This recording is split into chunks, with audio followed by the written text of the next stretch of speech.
Alright, so you see this dude over here? Standing up there. I just came out of the doctor's office. He was sitting in the car, he came out. Let me explain to you while I was in the doctor's office. Alright, see, because the night didn't want me to stare his finger on his ring. Good afternoon, sir. Good afternoon. Good. Yeah, now he's talking to me because he knows his ass is on camera now. So this is what they would do, right?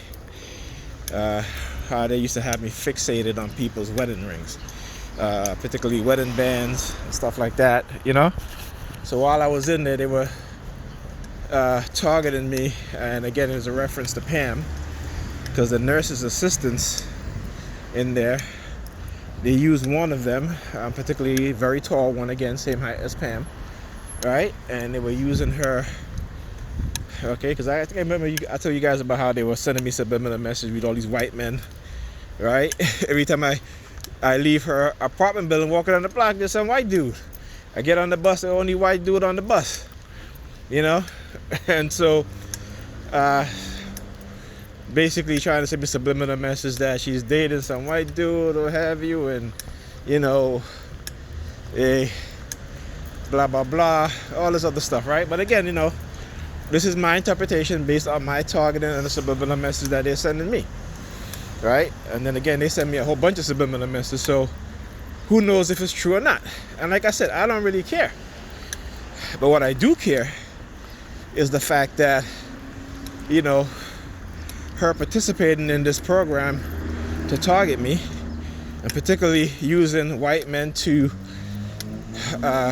you know, sleep with her or what have you, you know, with money, right? Because you have to understand, this is a trick that has been done by white supremacists and white people, particularly white men, against us black men for the longest.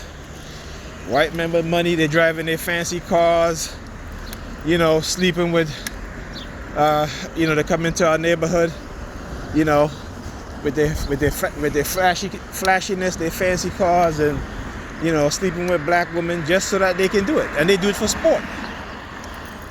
They do it for sport because they want to, again, that's when I talk about the neuroticism, particularly when it comes to white people, and particularly white men, and the fact that they'll come in and they'll, you know, in the neighborhood and get the prettiest black woman or what have you, black girl, and sleep with them, and so they can parade in the face of black men, you know?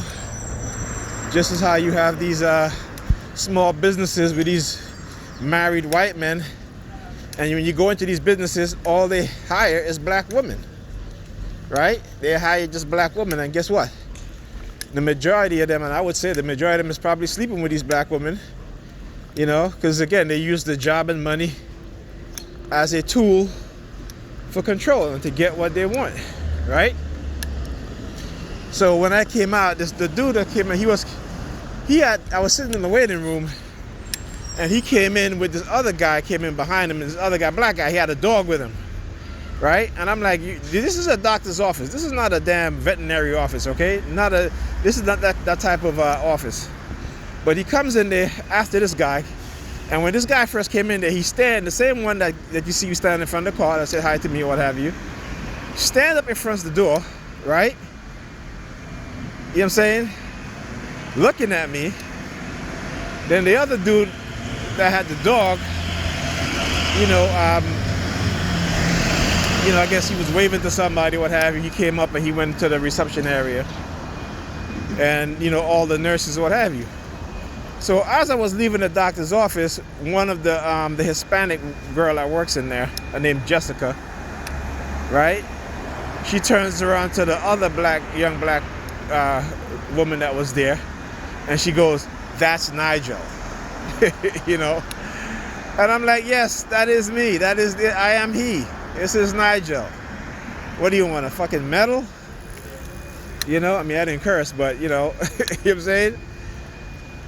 But again, you know, I've been through this already, and I understand, you know, why they do this. Because again, whenever you're a TI and you start to unravel what's taking place, specifically if you have a deeper insight into what's going on.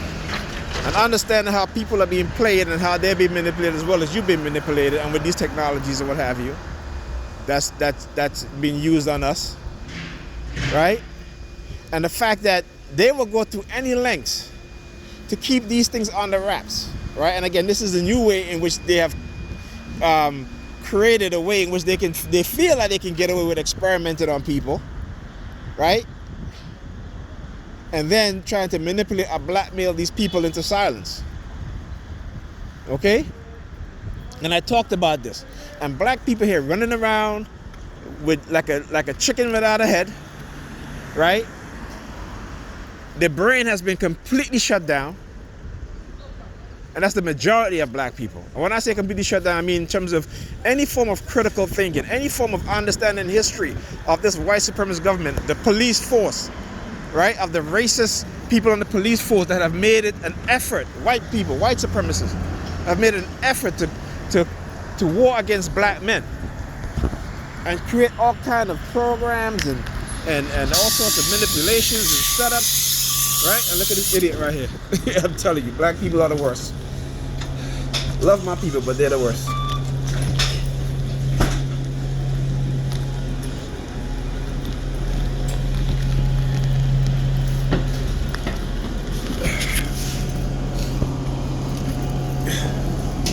Yep, I tell you, they are, but they can't help it. And a person like me that understands, they're going to turn them against me, as Malcolm X says, right? They'll make you hate the people trying to wake you up and trying to free you, and loving the people who are oppressing you and brutalizing you. It still holds true today. Still holds true today. Look at that, I got off the bus, NYPD vehicle. Right? Got off the bus, NYPD vehicle making the turn. That's to tell you. And you're under surveillance, and they start with the synchronization. And I should have started recording as soon as the bus stopped, but I was like, you know what? Let me get off. But as soon as I saw that car turn, I knew. So they'll do that. After they've been talking to me, went to the doctor, been heavy targeted, they'll show themselves to me. Right? I didn't see them when I was going to the doctor. Even when I was walking, I didn't see them. Right? But they'll definitely show themselves, because again, that's the neuroticism of the white supremacists. That's their mentality, right? These people are psychopaths, right? They are psychopaths and sociopaths, and they love to project themselves onto black people, particularly black men. You got to understand the history of white supremacy and their mentality, and how they think, why they think the way they do. And once you understand that, you'll be able to deal with them in the appropriate manner, right? You'll be able to see them for who they are, right? Okay?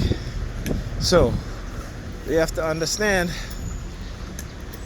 this whole program as TIs, what's it about, particularly black TIs, understand that you're in this because of the fear of certain white people, the fear that you have the type of personality that love yourself, love other black people, and that you stand up to oppression, right?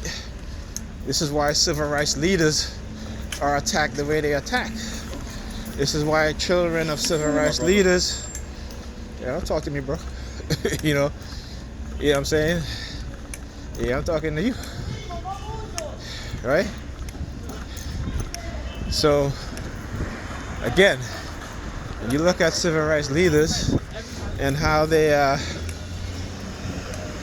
have been treated, right? Assassinated, thrown in prison, right? Kept in isolation, away from the general prison population. There's a reason why these things are done. There's a reason why when you as a black person start reading certain things, you start to see people act differently around you. Particularly when you're reading about our history, our true history. Particularly when you start reading and you start to have an Afrocentric way of thinking, and they see that, you become a threat automatically. It is not something that you have to, that they have to, come to. They are automatically programmed like that. Even us black people, we are programmed like that, right? That the minute we talk about black achievements, right, black history, outside of what they teach us in school about slavery and so forth, okay? The minute you go into a museum, and this has happened to me with my kids, and I'm explaining to them about certain artifacts that they stole from Africa, okay? And I do mean stole, because that's what they've done, they've stole it. They didn't go and ask for it, they stole it, they looted it, and have it on display, right? Okay, but you can't go dig up their, their past leaders, their past kings and queens. You can't do that. You and I can't do that, right? But they can do it to ours, okay? They have us worshiping the very same people that have brutalized, murdered, raped our ancestors. They have us worshiping these people, okay? And this is why we are as a people the way that we are, right? Not being able to unify, because until we kick out the white supremacists in our mind, we're never going to unify. And to do that, you got to get rid of their religion, right? You got to learn about your history, okay? There was a video I was looking at, and it talks about our women want to marry women. These are two black women who understand what has been done to black men and black women, and the separation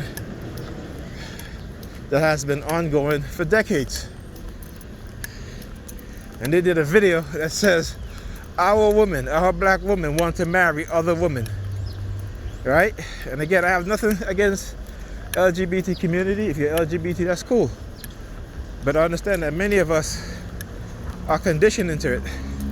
We wasn't born into it. We are conditioned into it.